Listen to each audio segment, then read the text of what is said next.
ಅದು ಯಾಕೋ ಗೊತ್ತಿಲ್ಲ, ಕನ್ನಡ ಮತ್ತು ಸಂಸ್ಕೃತಿ ಇಲಾಖೆಯ ಸಚಿವರ ನಾಲಗೆ ಎಲುಬಿಲ್ಲದ ನಾಲಗೆ ಅನ್ನೋದನ್ನ ಪದೇ ಪದೇ ಸಾಬೀತು ಮಾಡ್ತಾ ಇದೆ. ಪ್ರಚಾರ ಸಭೆಯಲ್ಲಿ ನರೇಂದ್ರ ಮೋದಿ ಅವರ ವಿರುದ್ಧ ಬಾಯಿಗೆ ಬಂದಂತೆ ಮಾತನಾಡಿದ್ದ ಶಿವರಾಜ್ ತಂಗಡಗಿ ಮತ್ತೊಮ್ಮೆ ಪ್ರಧಾನಿ ಮೇಲೆ ಹರಿಹಾಯ್ದಿದ್ದಾರೆ. ಸಿನಿಮಾದ ವೇಷಭೂಷಣಕ್ಕೆ ಹೋಲಿಸಿ ಅಪಹಾಸ್ಯ ಮಾಡಿ ಬಿಜೆಪಿಗರ ಕೆಂಗಣ್ಣಿಗೆ ಗುರಿಯಾಗಿದ್ದಾರೆ. ಇನ್ನು ಅವ್ರು ಯಾರ ವಿದ್ಯಾರ್ಥಿಗಳು ಯುವಕರು ಮೋದಿ ಮೋದಿ ಅಂದ್ರೆ ಅವರಿಗೆ ಕಪಾಳ ಕುಡಿಬೇಕು. ನಾನು ಕಾಂಗ್ರೆಸ್ ಪಾರ್ಟಿ ಕೇಳಲಿಕ್ಕೆ ಬಯಸ್ತೇನೆ, ನಿಮ್ಮ ಕೈಯಲ್ಲಿ ಎಷ್ಟು ಶಕ್ತಿ ಇದೆ ತೋರಿಸ್ಬಿಡ್ರಿ ಒಂದ್ಸರ್ತೆ.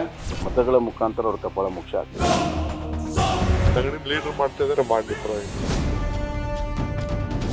ಕನ್ನಡ ಮತ್ತು ಸಂಸ್ಕೃತಿ ಇಲಾಖೆ ಸಚಿವರ ನಾಲಿಗೆ ಹಳಿ ತಪ್ತಾನೇ ಇದೆ.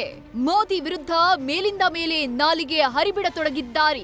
ಮೋದಿ ಮೋದಿ ಎಂದ್ರೆ ಕಪಾಳಕ್ಕೆ ಹೊಡಿಬೇಕು ಅಂದಿದ್ದ ತಂಗಡಗಿ ಇಷ್ಟಕ್ಕೆ ನಿಲ್ಲಿಸದೆ ಸಿನಿಮಾದ ವೇಷಭೂಷಣಕ್ಕೆ ಹೋಲಿಸಿ ಕಾಲೆಳೆದಿದ್ದಾರೆ.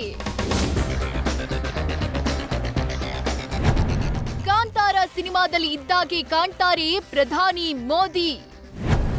ಪ್ರಧಾನಿ ವಿರುದ್ಧ ಸಚಿವ ಶಿವರಾಜ್ ತಂಗಡಗಿ ಮತ್ತೆ ವಾಗ್ದಾಳಿ.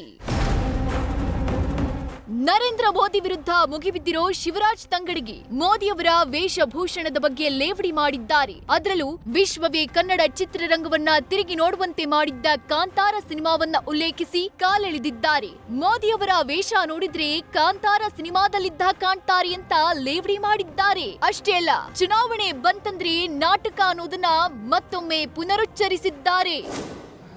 ಮೊನ್ನೊಂದು ಯಾವ್ದೋ ದೇವಸ್ಥಾನಕ್ಕೆ ವೇಷ ಹಾಕೊಂಡು ಹೋಗಾರ ಪ್ರಧಾನಮಂತ್ರಿಗಳು ನೋಡ್ಬೇಕು. ಕಾಂತಾರ ಸಿನಿಮಾದಾಗ ಇದ್ದಂಗೆ ಕಾಣ್ತಾರೆ.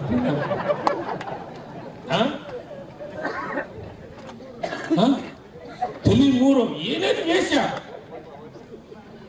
ಬರೇ ಚುನಾವಣೆ ಬಂತಂದ್ರೆ ನಾಟಕ, ಚುನಾವಣೆ ಬಂತಂದ್ರೆ ಯಾವ್ದಾದ್ರು ಒಂದು ಧರ್ಮ ಜಾತಿ ಪಾಕಿಸ್ತಾನ. ಈ ಸತಿ ಅದು ಒಂದಾಗೈತಿ, ಇನ್ನೊಂದು ಜಾಸ್ತಿ ಆಗೈತಿ. ಈ ಸತಿ ಚುನಾವಣೆ ಬಂದೈತಲ್ಲ, ಸಮುದ್ರದ ಆಳಗಳು ಕುಂತಾರ. ಮೋದಿಯವರು ಸಮುದ್ರದ ಆಳದೊಳಗ ನವಲಿಗೆರಿ ತಗೊಂಡು ಅಲ್ಲಿ ಪೂಜೆ ಮಾಡಾಕಂತಾರೆ. ಯಾರಾದ್ರೂ ಈ ದೇಶದ ಪ್ರಧಾನಮಂತ್ರಿ ಹಿಂಗ್ ಮಾಡಿದ್ರಲ್ರಿ? ಪರೋಕ್ಷವಾಗಿ ಕಾಂಗ್ರೆಸ್ಗೆ ಕಪಾಳ ಮೋಕ್ಷ ಎಂದ ಬೊಮ್ಮಾಯಿ. ಕಾಂಗ್ರೆಸ್ನವರೇ ನಿಮ್ಮ ಶಕ್ತಿ ತೋರಿಸಿ ಎಂದು ಸವಾಲಿಸಿದ ಜೋಶಿ. ಶಿವರಾಜ್ ತಂಗಡಗಿ ನಾಲಿಗೆ ಹರಿಬಿಡ್ತಿದ್ದಂತೆ ಇತ್ತ ಬಿಜೆಪಿ ನಾಯಕರು ಮತ್ತು ಕಾರ್ಯಕರ್ತರು ನೆಗಿ ಕೆಂಡುವಾಗಿದ್ದಾರೆ.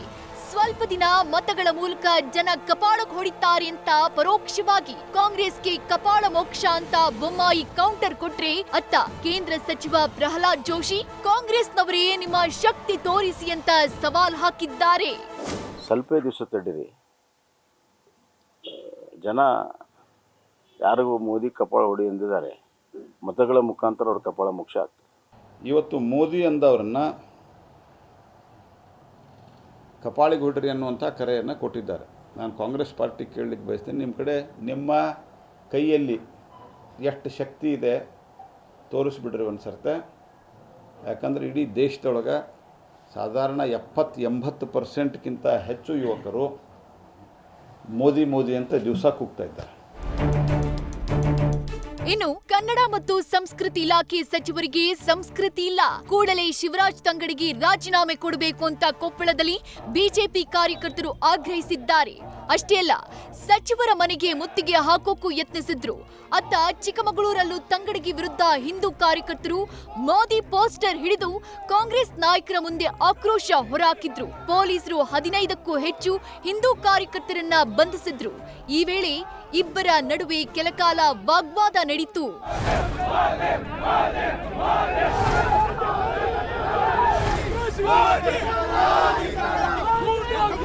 ಇನ್ನು ಇದಕ್ಕೆ ಪ್ರತಿಕ್ರಿಯಿಸಿರುವ ಡಿಸಿಎಂ ಡಿಕೆ ಶಿವಕುಮಾರ್, ಕಪಾಳಕ್ಕೆ ಹೊಡಿ ಅಂತ ಆಡ್ಭಾಷೆಯಲ್ಲಿ ಹೇಳಿರ್ಬೇಕಷ್ಟೇ, ಅದೇನ್ ದೊಡ್ಡದಲ್ಲ, ತಂಗಡಗಿನ ಲೀಡ್ರು ಮಾಡ್ತಾವ್ರೆ, ಮಾಡ್ಲಿ ಎಂದ್ರು.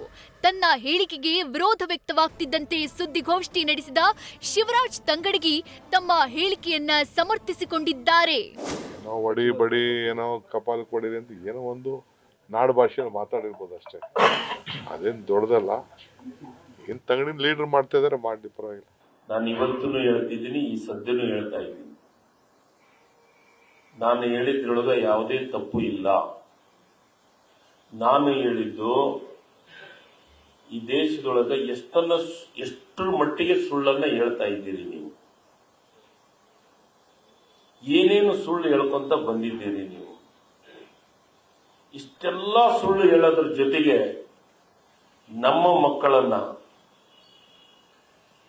ನಮ್ಮ ರಾಜ್ಯದಾಗಿರುವಂತ ಯುವಕರನ್ನ ಹಾದಿ ತಪ್ಪಿಸುವಂತ ಕೆಲಸವನ್ನ ಮಾಡ್ತಾ ಇದ್ದೀರಿ ಅಂತ ಹೇಳಿದ್ದೀವಿ. ಅದಕ್ಕೆಲ್ಲ ಒಂದ್ ಕಡೆ ನಮ್ಮ ಯುವಕರನ್ನ ಹಾದಿ ತಪ್ಪಿಸುವಂತ ಕೆಲಸ ಮಾಡ್ತಾ ಇದ್ದಾರೆ.